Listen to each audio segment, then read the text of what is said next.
Self-inquiry number 34. Disciple. What are the 8 limbs of knowledge? Jnana Ashtanga. Master. The 8 limbs are those which have been already mentioned, like Yama, Niyama, etc., but differently defined. Yama. Number 1.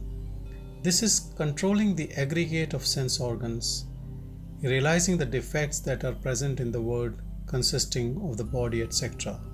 Number 2. Niyama. This is maintaining a stream of mental modes that relate to the self, rejecting the contrary modes. It means, in other words, that love arises uninterruptedly for the Supreme Self. Number 3. Asana. That with the help of which constant meditation on Brahman is made possible with ease is asana. Number 4. Pranayama.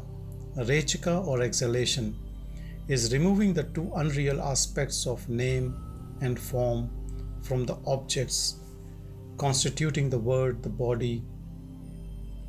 Puraka, inhalation, is grasping the 3 real aspects: existence, consciousness, and bliss, which are constant in those objects. And Kumbhaka is retaining those aspects, thus grasp. Number 5. Pratyahara. This is preventing name and form which have been removed from re-entering the mind. Number 6. Dharana. This is making the mind stay in the heart without straying outward and realizing that one is the self itself, which is existence, consciousness, bliss. Number 7. Dhyana. This is meditation of the form. I am only pure consciousness. That is, after leaving aside the body, which consists of 5 sheaths, one inquires, who am I? And as a result of that, one stays as I, which shines as the self. Number 8. Samadhi. When the I manifestation also ceases, there is subtle direct experience. This is Samadhi. For pranayama etc. detailed here, the disciplines such as asana etc. mentioned in connection with yoga are not necessary. The limbs of knowledge may be practiced at all places and not at all times. Of yoga and knowledge, one may follow whichever is pleasing to one, or both, according to circumstances. The great teachers say that forgetfulness is the root of all evil and is death for those who seek release. Footnote: death or kala is the giving up on this earth of the contemplation of the self, which should never be given up even the least bit, as said in Viveka Chudamani. So one should rest the minds in oneself and should never forget the self. This is the aim. If the mind is controlled, all else can be controlled. The distinction between yoga with 8 limbs and knowledge with 8 limbs has been set forth elaborately in the sacred text, so only the substance of this teaching has been given here. Self-inquiry number 35. Disciple. Is it possible to practice at the same time the pranayama belonging to yoga and the pranayama pertaining to knowledge? Master. So long as the mind has not been made to rest in the heart, either through absolute retention, kevala kumbhaka, or through inquiry, rechika, puraka, etc. are needed. Hence, the pranayama of a yoga is to be practiced during training, and the other pranayama may be practiced always. Thus, both may be practiced. It is enough if the yogic pranayama is practiced till skill is gained in absolute retention. Self-inquiry number 36. Disciple. Why should the path to release be differently taught? Will it not create confusion in the minds of aspirants? Master, several paths are taught in the Vedas to suit the different grades of qualified aspirants. Yet, since release is but the destruction of the mind, all efforts have for their aim the control of mind.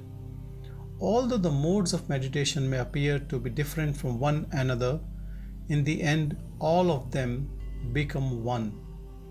There is no need to doubt this.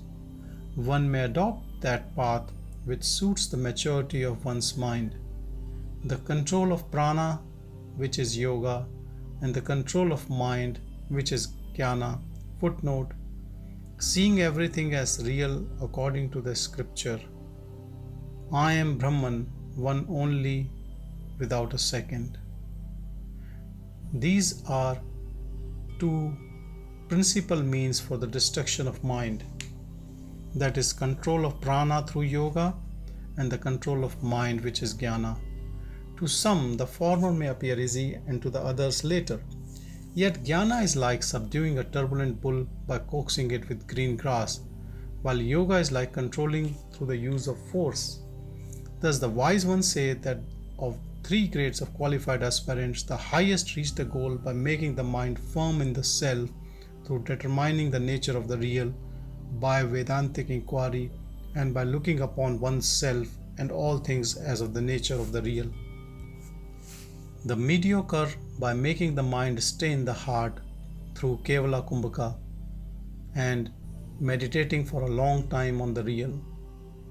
And the lowest grade by gaining that state in gradual manner through breath control.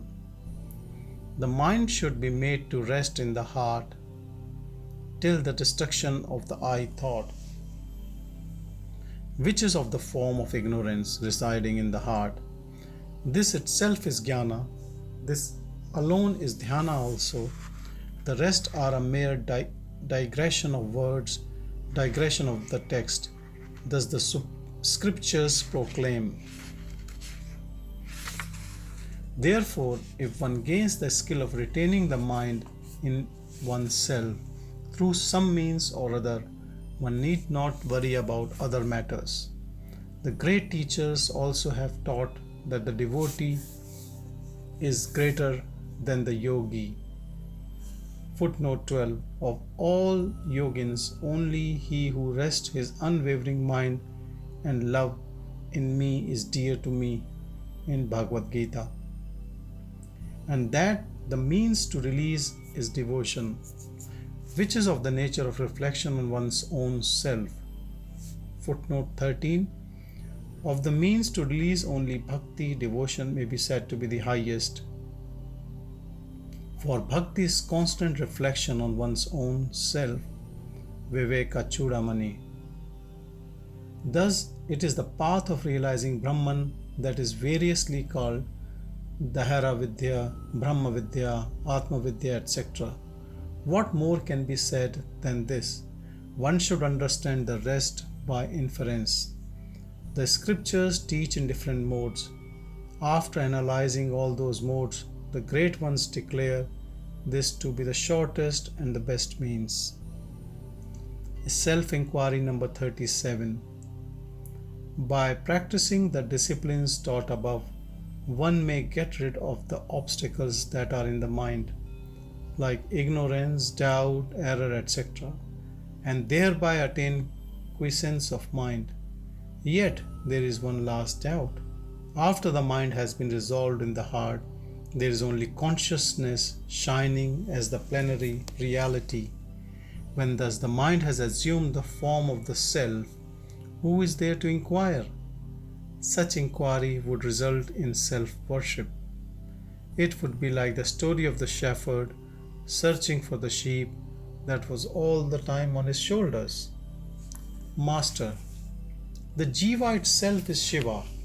Shiva himself is the Jiva. It is true that the Jiva is no other than the Shiva.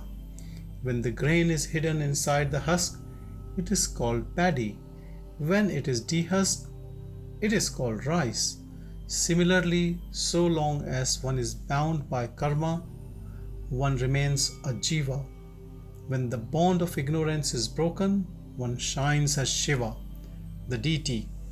Thus declares a scriptural text. Accordingly, the jiva, which is mind, is in reality the pure self. For forgetting this truth, it imagines itself to be an individual soul and gets bound in the shape of mind. So its search for the self, which is itself, is like the search for the sheep by the shepherd. But still, the jiva which has forgotten itself will not become the self through mere mediate knowledge.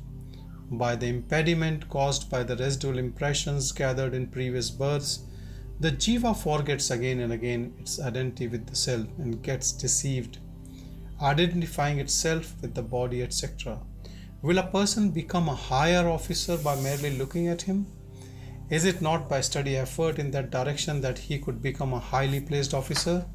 Similarly, the jiva, which is in bondage through mental identification with the body, etc., should put forth effort in the form of reflection on the self in a gradual and sustained manner, and when thus the mind gets destroyed, the jiva would become the self.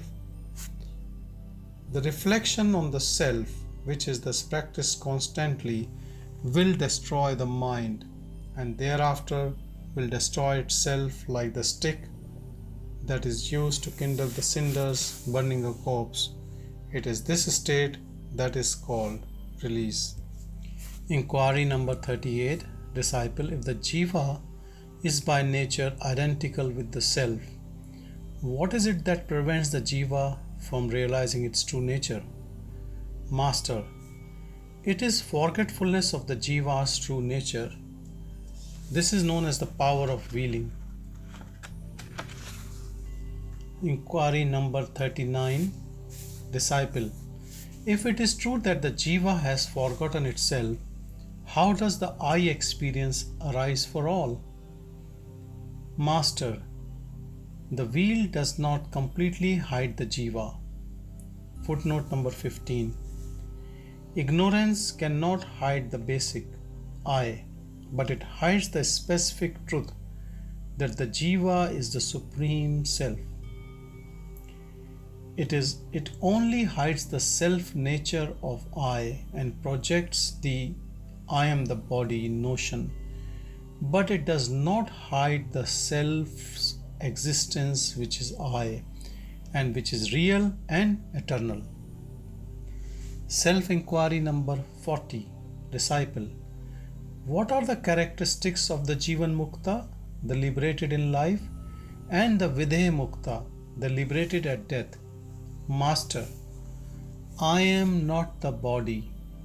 I am Brahman, which is manifest as the self. In me, who am the plenary reality. Footnote number 16. If there is prolonged meditation that the words are an appearance in me, who am the plenary reality, where can ignorance stand? The word consisting of bodies, etc., is a mere appearance, like the blue of the sky. He who has realized the truth thus is a Jivan Mukta. Yet, so long as his mind has not been resolved, there may arise some misery for him because of relation to objects on the accounts of prarabdha, that is, karma which has begun to fructify and whose results is the present body. And as the movement of mind has not ceased, there will not be also the experience of bliss. The experience of self is possible only for the mind that has become subtle and unmoving as a result of prolonged meditation. He who is thus endowed with a mind that has become subtle and who has experience of the self is called a Jivan Mukta. It is the state of Jivan Mukti that is referred to as the attributeless Brahman and as the Turiya. When even the subtle mind gets resolved and experience of self ceases, and when one is immersed in the ocean of bliss and has become one with it without any differentiated existence, one is called a Vidhe Mukta.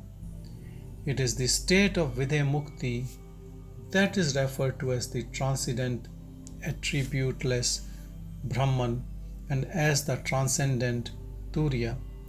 This is the final goal. Because of the grades in misery and happiness, the released ones, the Jivan Muktas and Vidhe Muktas, may be spoken of as belonging to four categories: Brahmavid, Brahmavara, Brahmavaryan, and Brahmavarishta. But these distinctions are from the standpoint of the others who look at them. In reality, however, there are no distinctions in release gained through the jnana. Obeisance.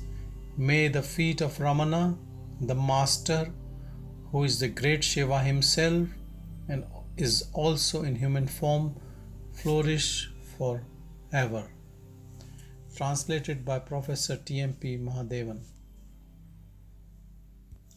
Read by Sanjay Raghav. Arunachal Shiva